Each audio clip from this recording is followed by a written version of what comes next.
Bonjour à toutes et tous, c'est Céline, kinésithérapeute près de Lille. Bienvenue dans ce nouvel épisode de Kinécast de la Fédé, la communauté dynamique et innovante des kinésithérapeutes.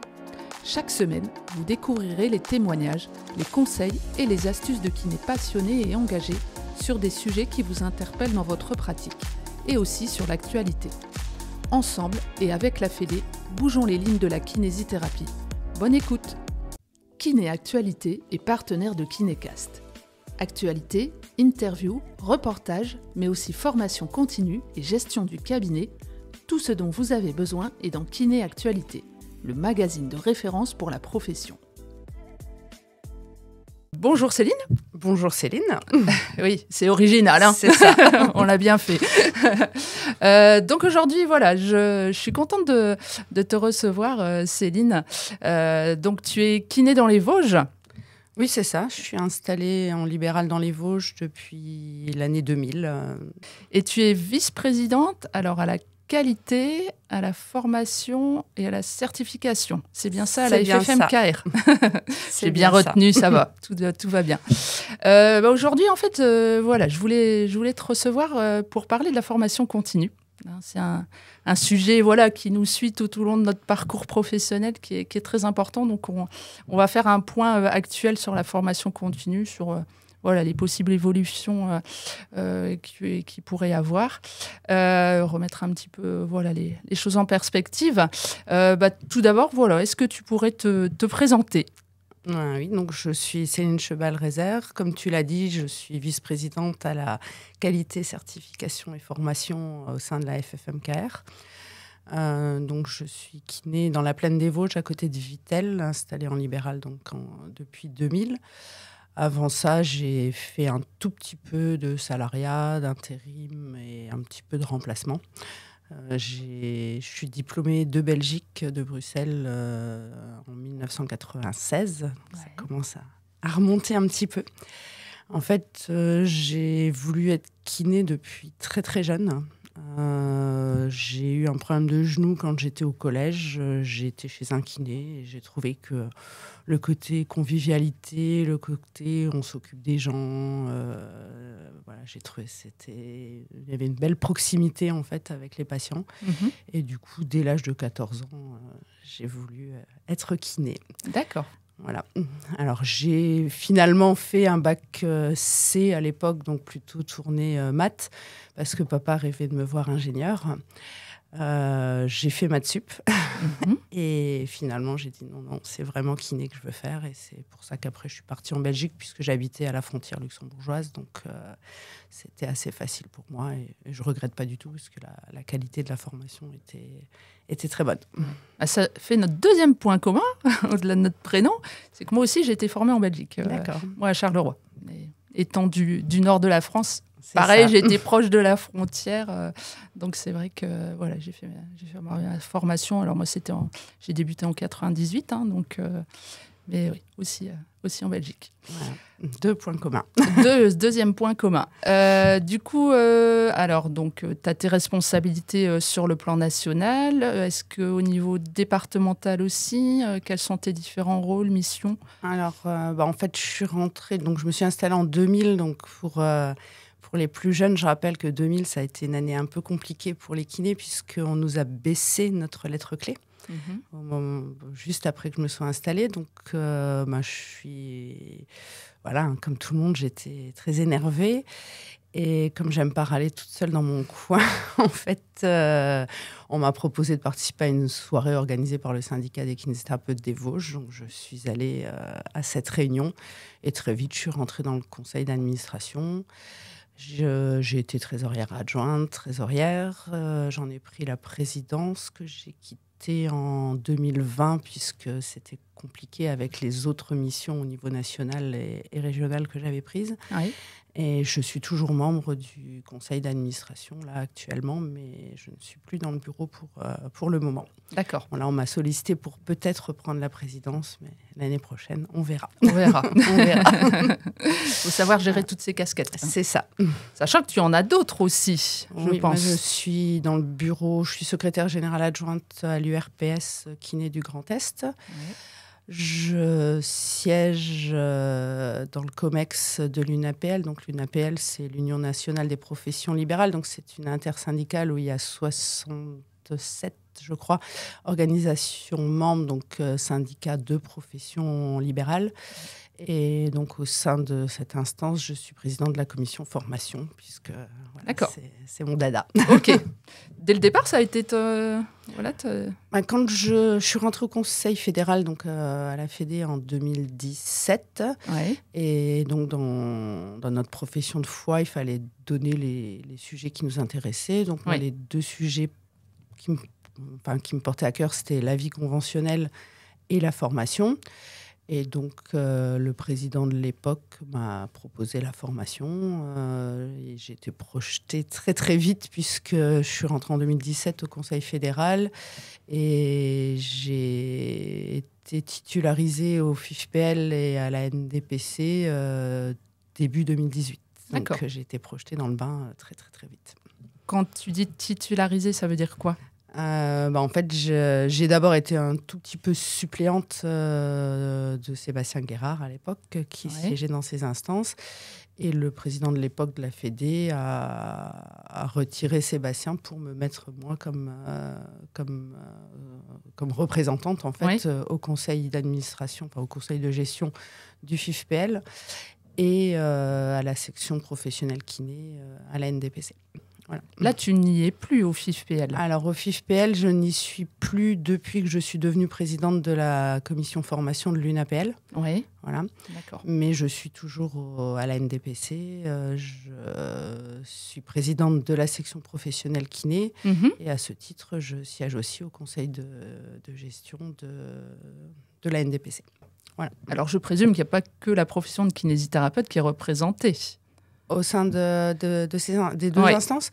Alors, au sein du FIFPL, il y a toutes les professions libérales, avec 4 sections. Donc, il y a la section santé, que j'en avais pris la présidence pendant 3 ans. D'accord. Il y a la section juridique, la section cadre de vie et la section technique. D'accord. Il y a vraiment toutes les professions libérales qui sont représentées. Oui. Et au sein de la NDPC, il y a toutes les professions de santé qui sont représentées, où on a chacun une section professionnelle propre à notre métier, et ensuite une personne de chaque section professionnelle, qui est le président de la section professionnelle, siège au sein du conseil de gestion de la NDPC. Alors, pour remettre un peu de contexte, pour introduire la formation continue, quelles sont les obligations actuelles en termes de formation continue pour les kinésithérapeutes ? Alors, on va au-delà de la formation continue, parce que très souvent, on a une obligation de formation continue.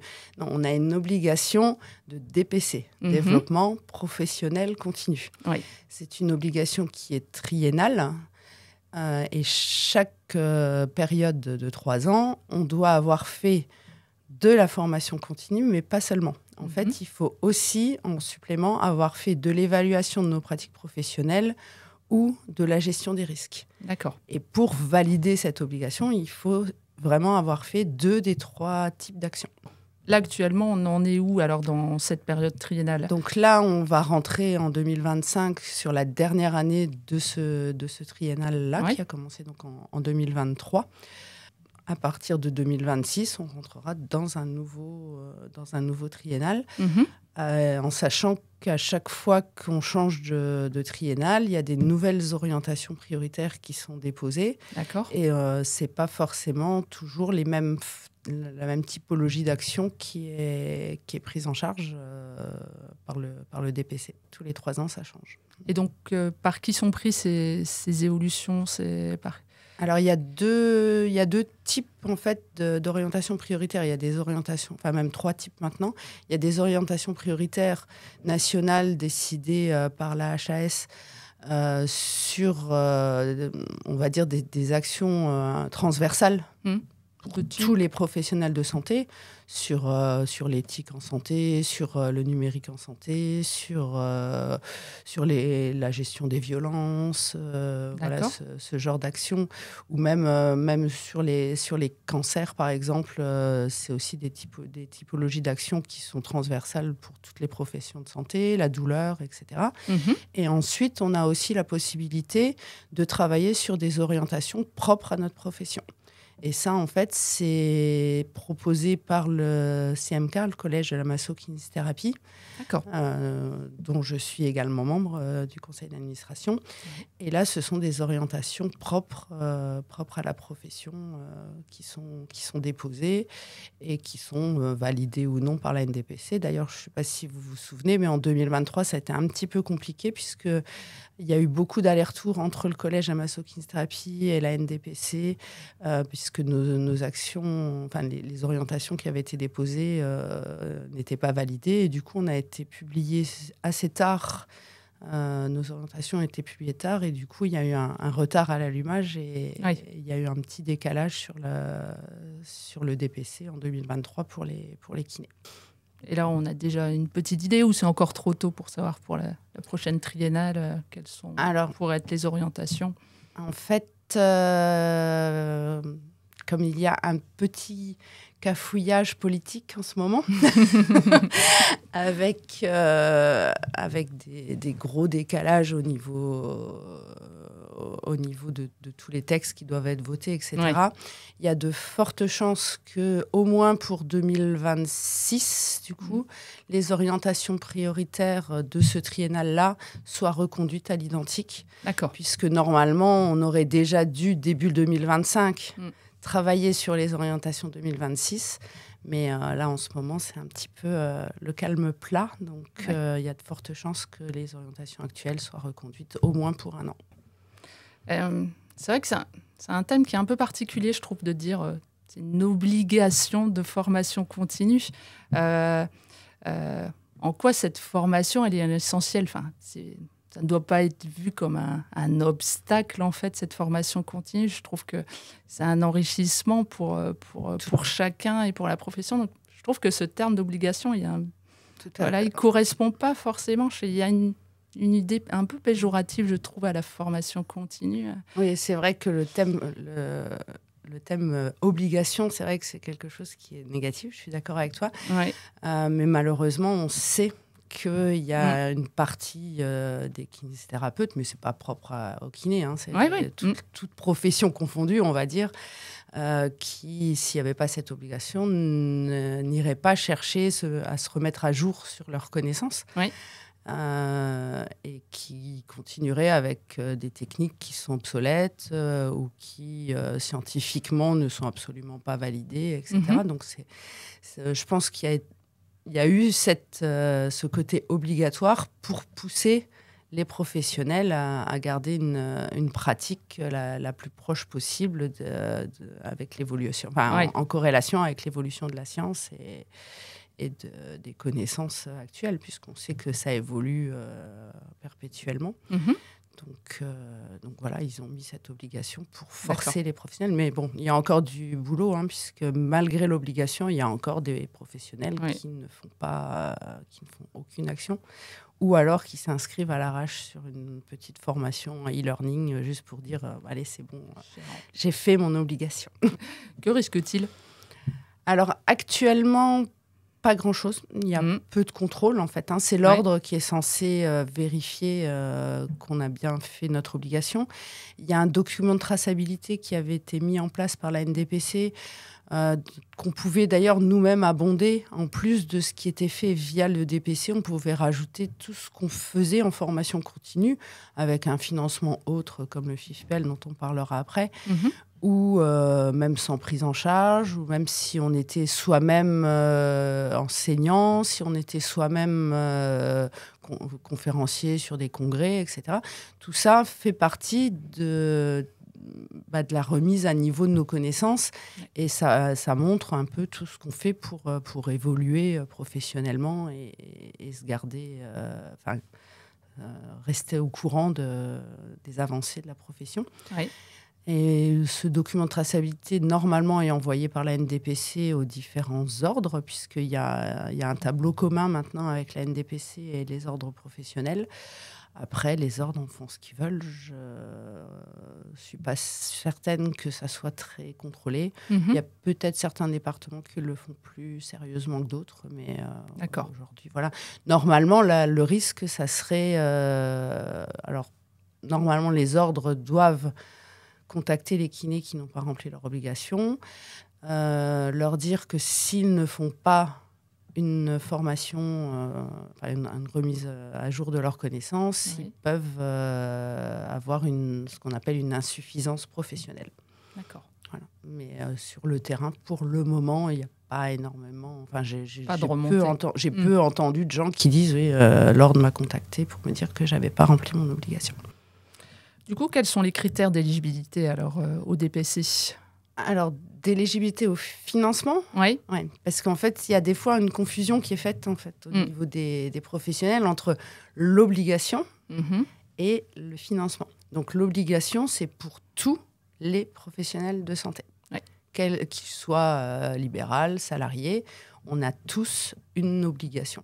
Par contre, le financement, par le biais de l'Agence nationale du DPC, est uniquement pour les professionnels conventionnés, donc les libéraux conventionnés et les salariés des centres de santé conventionnés, puisque ça fait partie des avantages conventionnels, au même titre qu'une petite réduction sur la partie assurance maladie de l'URSSAF.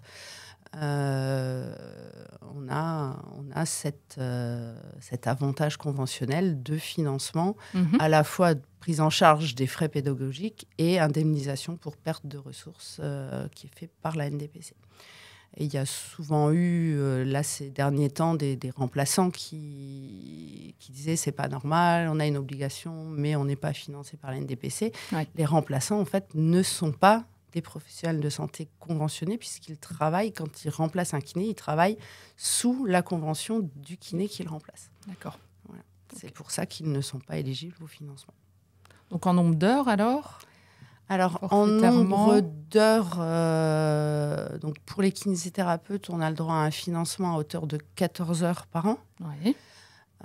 Et sur un triennal, en fait, donc ça fait 42 heures sur le triennal, c'est maximum 30 heures de formation continue pure. Le reste, il faut le faire soit en programme intégré, c'est-à-dire des programmes de DPC où il y a à la fois de la formation continue et de la gestion des risques ou de l'évaluation des pratiques professionnelles, ou alors des actions pures d'évaluation des pratiques professionnelles, par exemple. D'accord. On ne peut pas tout faire en formation continue pure. Oui. Puisque, comme je l'ai dit tout à l'heure, de toute façon, pour valider le DPC, il faut avoir 2 typologies d'actions.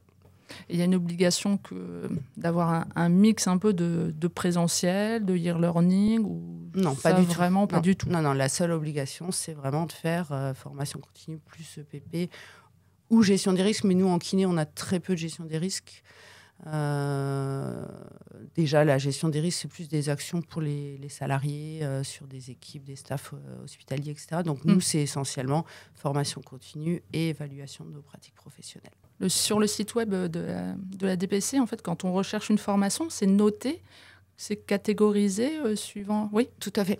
En fait, on peut choisir dans nos filtres, on peut choisir formation continue, EPP, évaluation des pratiques professionnelles et gestion des risques. Et on peut aussi regarder ce qui s'appelle programme intégré. Programme intégré, c'est forcément une action qui a à la fois de la formation continue et de l'évaluation des pratiques professionnelles.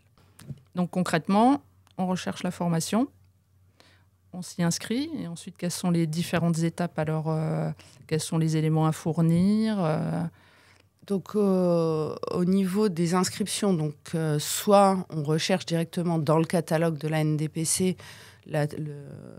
l'action qui nous intéresse, avec le thème qui nous intéresse. Soit on passe d'abord par l'organisme de formation parce qu'on a vu passer une pub ou parce qu'on connaît un organisme de formation.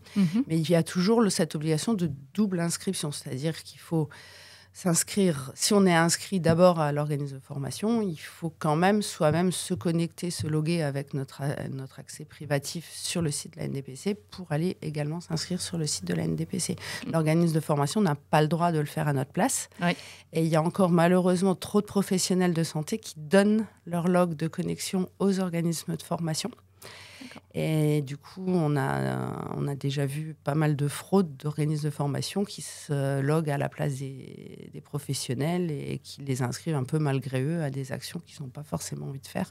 Oh, donc voilà, pour tous ceux qui vont écouter ce podcast, surtout, ne pas donner vos logs de connexion à NDPC c'est personnel. Voilà. Oui. Et d'ailleurs, il y a tellement de problématiques là-dessus que la NDPC est en train de réfléchir à une sécurisation de notre accès personnel sur la NDPC, avec soit une obligation de passer par France Connect, soit par ProSanté Connect. Mais voilà, ils sont en train de réfléchir à ça pour sécuriser encore un peu plus notre accès.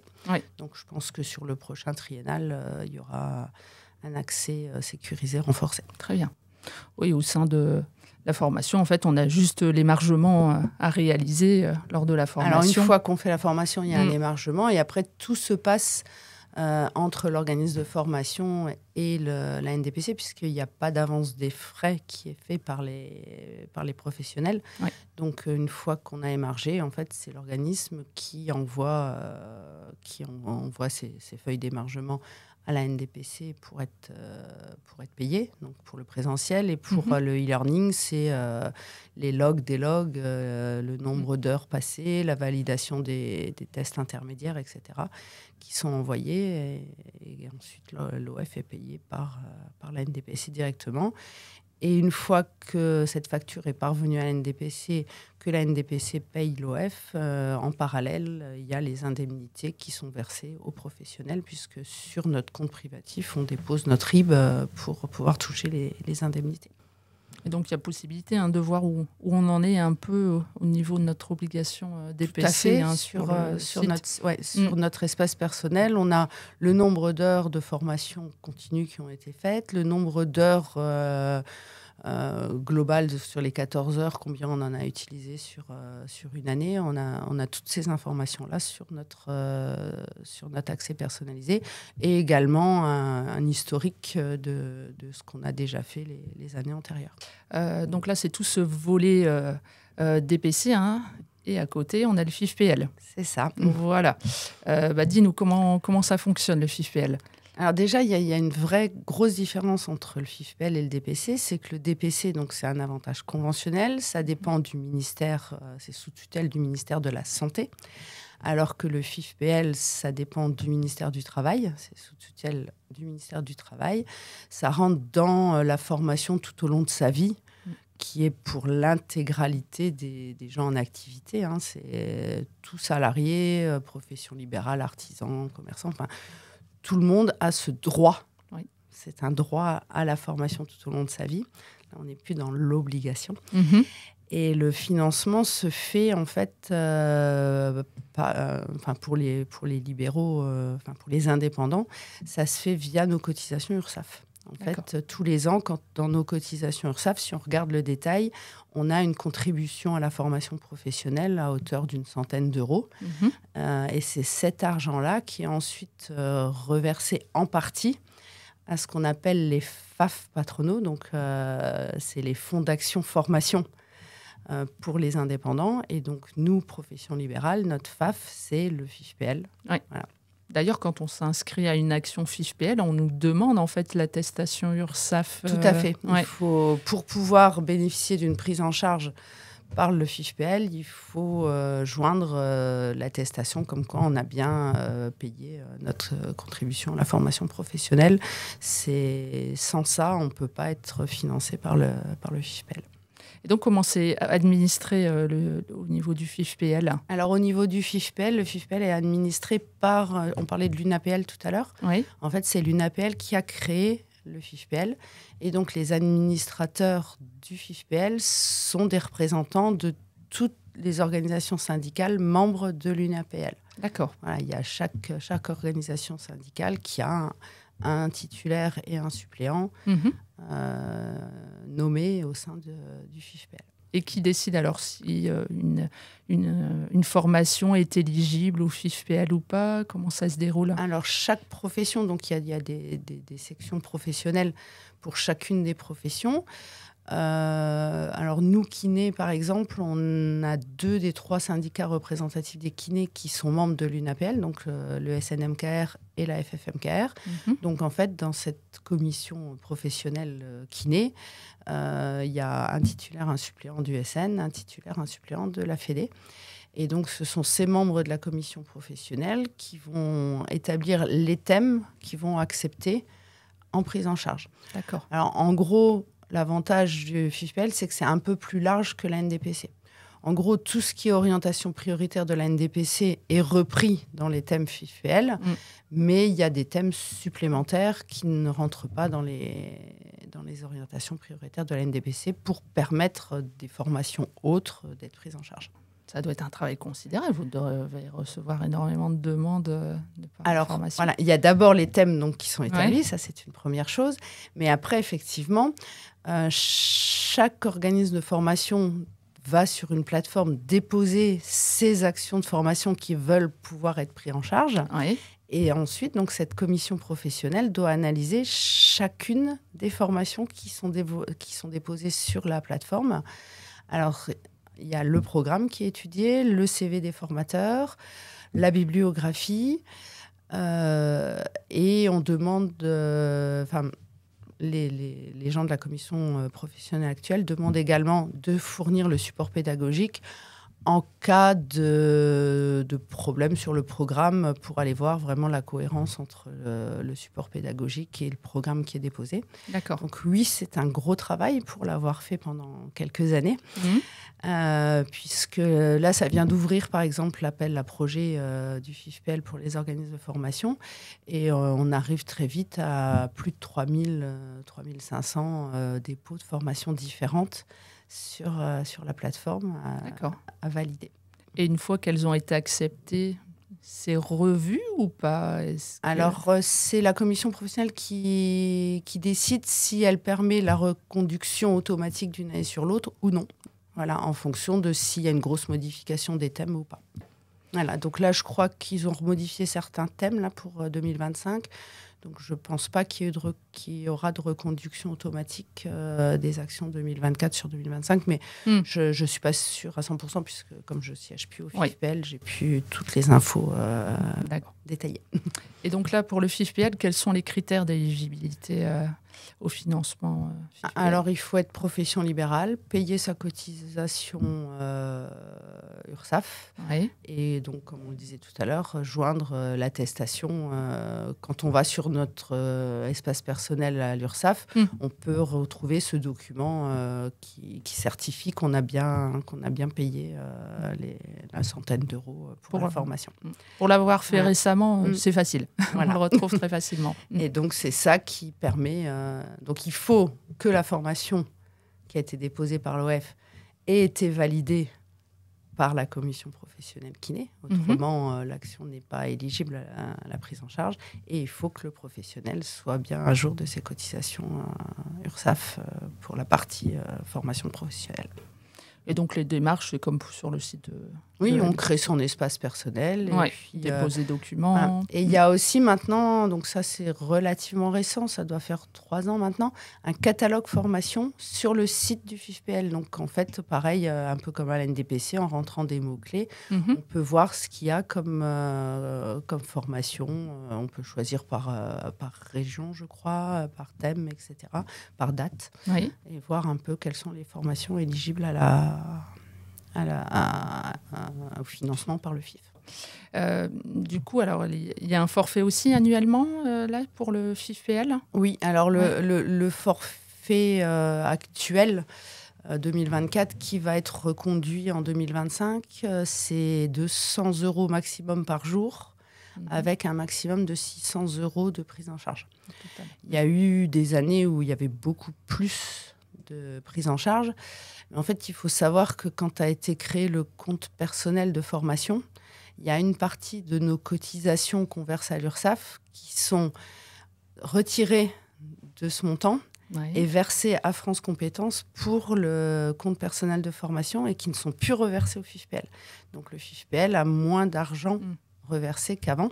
Ouais. Donc en fait, il y a une gestion qui est faite au plus juste pour pas terminer l'année en rupture de fonds.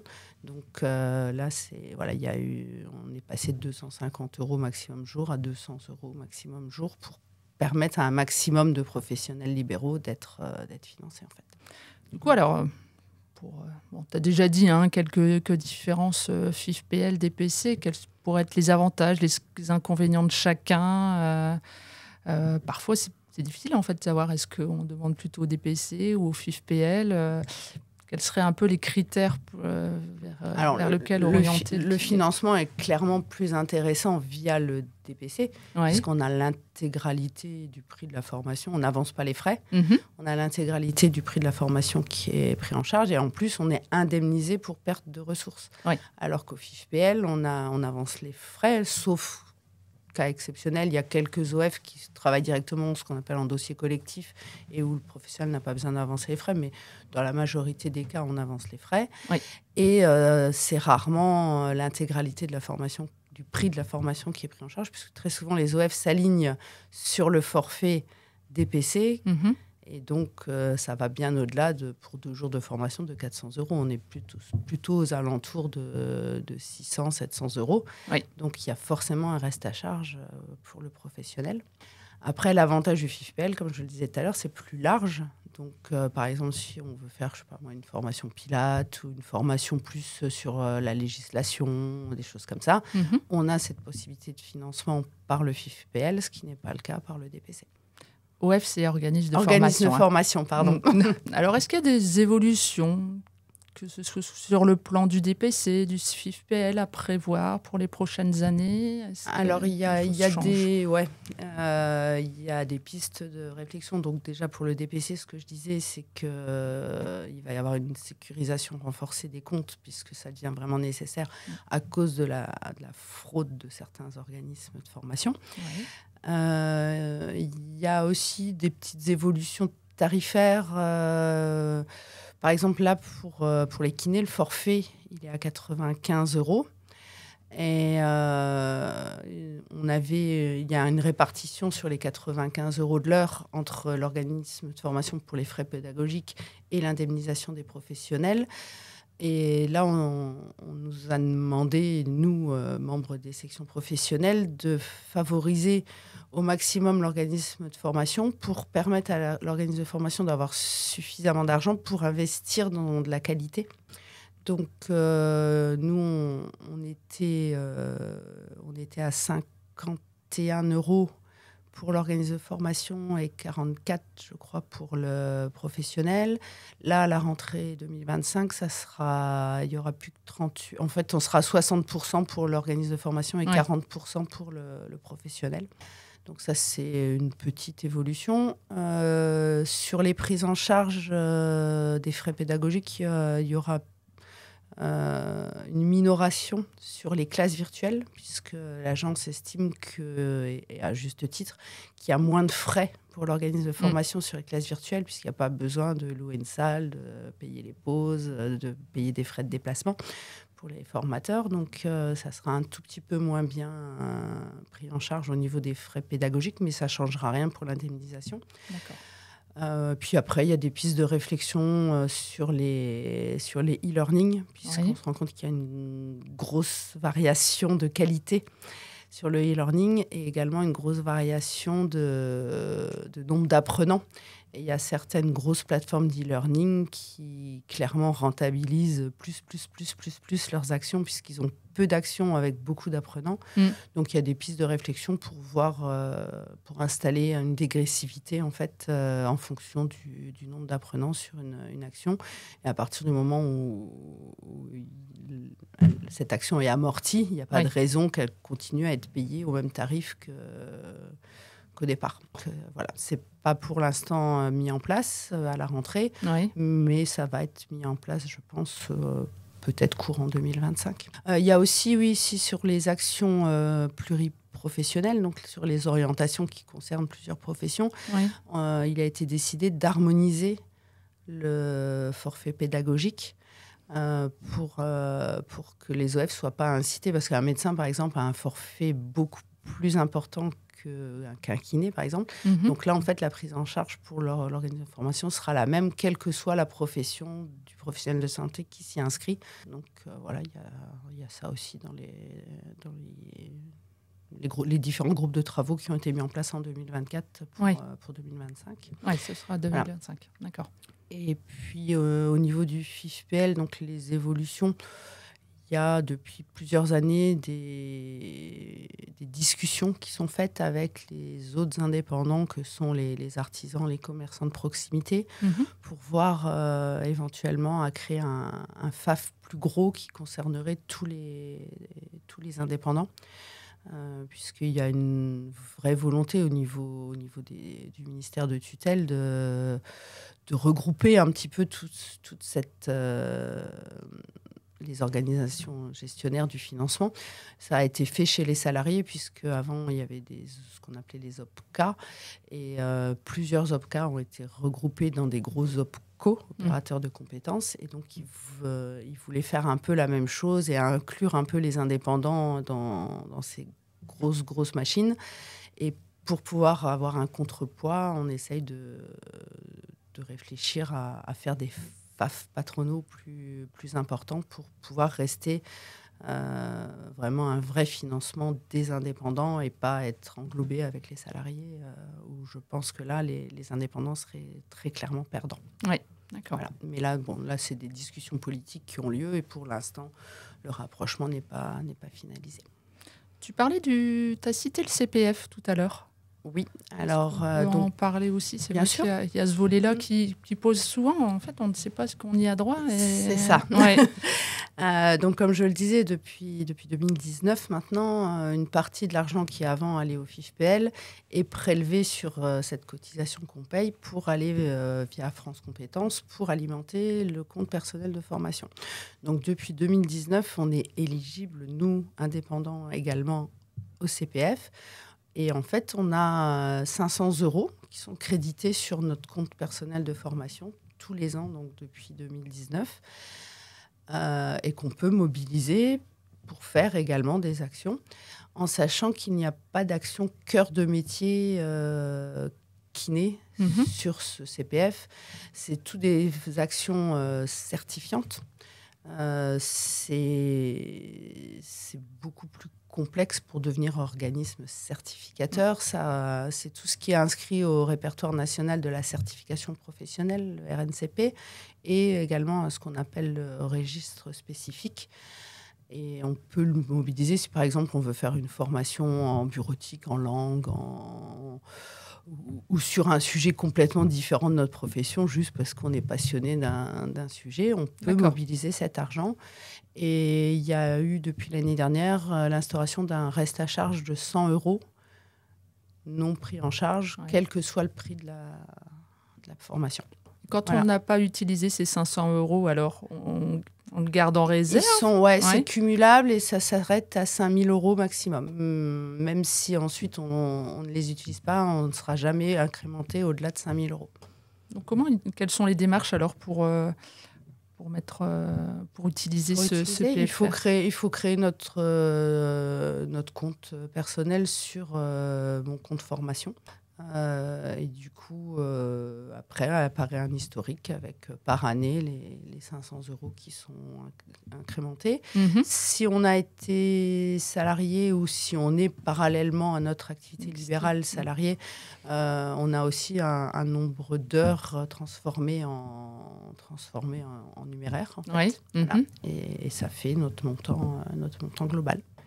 Là, il n'y a pas d'avance de frais, alors il n'y a que 100 €, 100 € de non pris en charge. Mais en fait, donc, il y a un catalogue aussi, qui, soit dit en passant, je trouve est très mal fait. Le moteur de recherche n'est pas terrible. D'accord. Mais en fait, on va dans ce catalogue-là, on trouve des actions, il y a tous les prix.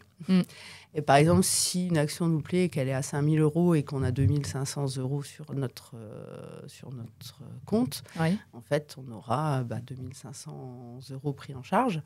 Si on s'inscrit à une formation qui coûte que 2 000 alors qu'on a un compte à 2 500, il n'y aura pas 2 000 pris en charge, il y aura 1 900 pris en charge puisque l'État a instauré ces 100 €, toujours pareil, pour éviter la fraude parce qu'il y a eu énormément de fraude au CPF, encore plus qu'au DPC et au FIF. D'accord.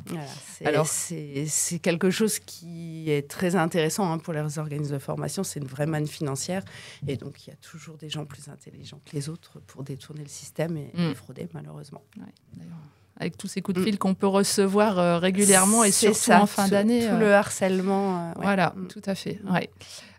Très bien.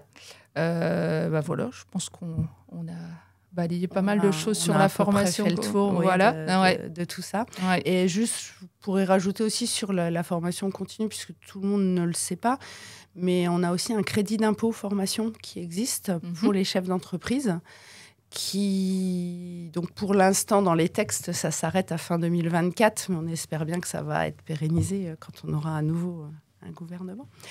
Donc on a le droit de déduire en crédit d'impôt jusqu'à 40 heures de formation continue à partir du moment où on a payé où c'était une action payante et pour laquelle on n'a pas été indemnisé. Donc tout ce qui est DPC n'est pas éligible. Oui. Mais par exemple, si on fait une formation, même si elle est prise en charge, remboursée par le FIFPL, on a le droit de déduire ces heures-là puisque on n'est pas indemnisé pour fermer nos cabinets, pour aller nous former. Et donc, on peut aller jusqu'à 40 heures.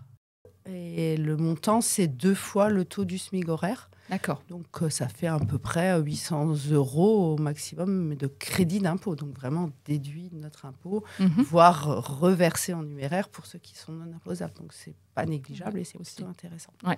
Donc, on espère vraiment que ça va être pérennisé et à nouveau dans le financement pour les années futures. Parce que là, pour l'instant, dans les textes, ça se termine à fin 2024. Donc, comment... Vous avez un poids alors sur justement via l'UNAPL et l'U2P. Alors l'U2P, c'est encore une plus grosse intersyndicale dont est membre l'UNAPL. C'est tous les indépendants que sont les professionnels du bâtiment, les professionnels des métiers de la bouche, la restauration et les commerçants de proximité, genre coiffeurs, esthéticiennes, etc., plus l'UNAPL, tout ce monde-là est aussi regroupé dans une grosse intersyndicale qui s'appelle l'U2P. Et l'U2P, c'est un peu le pendant du MEDEF pour les indépendants. Le MEDEF, c'est pour les grosses entreprises, la CPME pour les moyennes entreprises, et pour les indépendants, c'est l'U2P qui est notre représentant dans tout ce qui est dialogue social. En fait. Donc c'est là où le rôle du syndicat est primordial en fait. Il faut qu'il soit représenté justement pour faire entendre la voix. C'est ça. Plus spécifiquement pour nous des kinés, mais c'est là où il y a vraiment cette importance du syndicat. Tout à fait. Et quand on dit qu'on a besoin d'adhérents, en fait, plus on a d'adhérents, plus on pèse déjà en monoprofessionnel dans les négociations, par exemple, etc. Puisque la vie conventionnelle. On a plus de poids. Mais aussi dans tout ce qui est négociation interpro, etc., plus on a d'adhérents, plus on pèse dans les votes qui peuvent être faits, donc aussi bien au sein de l'UNAPL, au sein de l'U2P, etc. Et au-delà, par exemple, dans la représentativité des professions libérales, plus les organisations membres de l'UNAPL ont d'adhérents, plus l'UNAPL pèse lourd. Et du coup, après, quand il y a la représentativité qui est calculée, plus il y a de poids, en fait. C'est vraiment le très critère. Important. C'est un des critères. C'est un critère important. Après, il y a aussi toutes les actions faites, etc., dans la représentativité. Mais le nombre d'adhérents est quelque chose de très important. D'accord, très bien.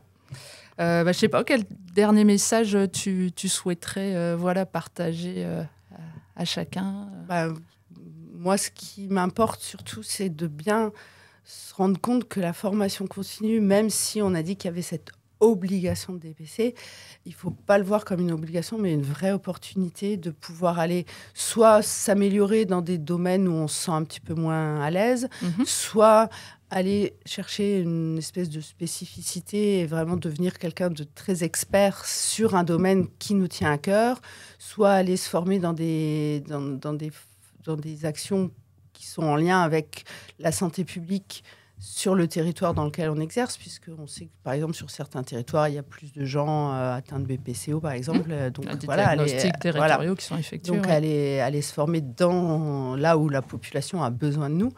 Donc, c'est vraiment une vraie opportunité. C'est quelque chose de super intéressant, enrichissant. Donc, ne faites pas juste une action e-learning à l'arrache parce qu'on vous harcèle au téléphone. Et vraiment, il y a plein de belles choses et plein d'actions super intéressantes et prenez le temps de choisir quelque chose de pertinent en lien avec votre projet de soins et les besoins de vos patients. Très bien.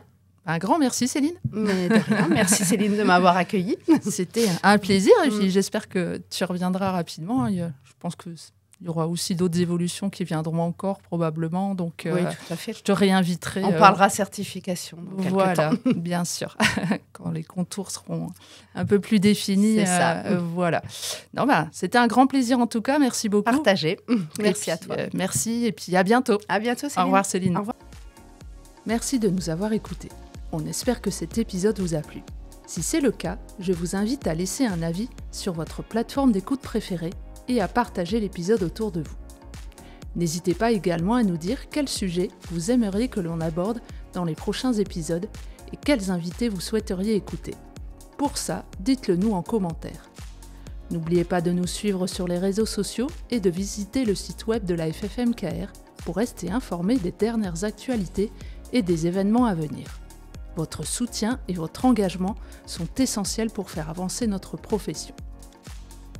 Dans le prochain épisode de Kinécast, j'ai l'honneur de recevoir Alex Orozman, kinésithérapeute en Martinique et délégué chargé des affaires ultramarines à la FFMKR. Alex nous partagera son parcours et son engagement passionné pour l'amélioration de la pratique de la kinésithérapie dans les territoires ultramarins. Il nous parlera des défis spécifiques rencontrés dans ces régions et des initiatives mises en place pour surmonter ces obstacles. Ne manquez pas cette discussion qui vous donnera un aperçu des enjeux et des solutions pour la kinésithérapie en Outre-mer. À la semaine prochaine sur Kinécast. Kiné Actualité est partenaire de Kinécast. Actualité, interviews, reportages, mais aussi formation continue et gestion du cabinet, tout ce dont vous avez besoin est dans Kiné Actualité, le magazine de référence pour la profession.